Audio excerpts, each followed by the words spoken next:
आमचे सगळ्यांचे मार्गदर्शक प्राध्यापक लक्ष्मण हाके सर यांच्यावरती पुणे परिसरामध्ये जो भ्याड हल्ला झालेला आहे, त्या हल्ल्याचा सर्वप्रथम आम्ही सर्व ओबीसी म्हणून या ठिकाणी निषेध करतो। पण आज एक मॅडम तुम्हाला जर सांगायचं झालं तर या ठिकाणी सोशल मीडियाच्या माध्यमातून लक्ष्मण हाके सरांची आयमाय त्या ठिकाणी काढली जाते, सोशल मीडियाच्या माध्यमातून ओबीसी समाजाची आयमाय त्या ठिकाणी काढली जाते, ओबीसी समाजाच्या नेत्यांना त्या ठिकाणी टार्गेट केलं जाते। पण यापुढे प्रशासनाला, राज्याच्या मुख्यमंत्र्याला आणि गृहमंत्र्यांना, दोन्ही उपमुख्यमंत्र्यांना एक ओबीसीचा युवक म्हणून या ठिकाणी आमची विनंती आहे, ह्या अशा लोकांना जर तुम्ही नाही आवरलं तर येणाऱ्या काळामध्ये आम्ही जशाच तसं उत्तर देऊ आणि कायदा सुव्यवस्था जर त्या ठिकाणी बिघडली त्याची संपूर्ण जबाबदारी ही प्रशासनाची असेल। बाबासाहेब आंबेडकरांनी ज्या घटनेमध्ये आपल्याला ओबीसी समाजाला जर आरक्षण दिलेलं आहे, त्या ओबीसी समाजामध्ये जर ते घुसण्याचा प्रयत्न करत असतील तर आम्ही त्यांचा निषेध करतो।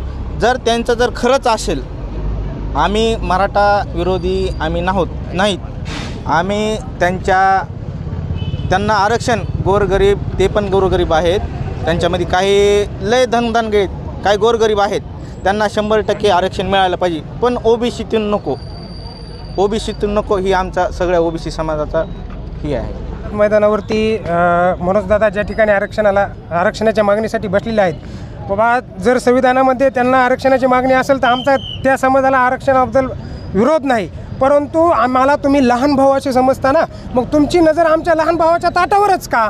तुम्हाला जर आरक्षण घ्यायचं तर तुम्ही तुमच्या पद्धतीने घ्या, प्रशासनाकडून घ्या, पण आमच्या आरक्षणावर कुणीही डल्ला मारू नये। येवळकर साहेब, प्राध्यापक लक्ष्मण हाके साहेब हे सर्वजण या ठिकाणी समोर आमच्या ओबीसी बांधवासाठी आलेले आहेत आणि त्यांनी जर आम्हाला हाक दिली तर अखंड ओबीसी बांधव त्या ठिकाणी रस्त्यावर उतरल्याशिवाय राहणार नाही आणि ते जे पुरवनीती ठरवितील तोच आता इथून पुढे आम्ही कायद्यात आणल्याशिवाय राहणार नाही।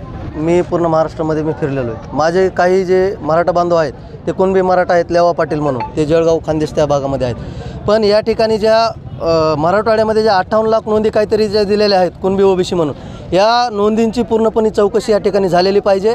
कारण ह्याच्यामधल्या अनेक ज्यांचं आहे त्यांना द्यायला आमची काहीच अडचण, कारण ज्यांचं आहे त्यांना मागायची गरजच नाही ना। मी जर ओबीसी आहे तर मला आरक्षण मागायची गरजच नाही आहे, मी माझे कागदपत्र जर त्या ठिकाणी दिले तर मला आरक्षण देणंच आहे, माझा जातीचा दाखला ओबीसीमधून प्रशासनाला देणंच आहे। पण या ठिकाणी ज्या नोंदी या प्रशासनाने दिलेल्या आहेत ह्या सगळ्या नोंदींची देखील त्या ठिकाणी चौकशी केली पाहिजे। एक साधा नॉर्मल जातीचा दाखला काढायला गेलं तर 1950 सालचे पुरावे मागतात, मग ह्यांना एवढ्या तातडीनं कशा काय मिळतात? हा प्रश्न आज आम्हाला ओबीसी समाजाला पडलेला आहे। आज आम्ही पण उच्च शिक्षित आहोत, आमचं पण त्या ठिकाणी शिक्षण झालेलं आहे, पण ज्यावेळेस आम्हाला कॅटेगरीमध्ये बसायचं असतं त्या ठिकाणी अनेक अडथळे आम्हाला देखील त्या ठिकाणी मेरिटसाठी पास करावं, एखादा मार्कानं हा जर शिल्लक असेल तर त्याचं लागतं, मग त्या ठिकाणी मी नाराज व्हायचं कारण नाही। पण ह्या आरक्षणाच्या आडून यांना ओबीसीचं राजकीय आरक्षण या ठिकाणी हडपायचं आहे।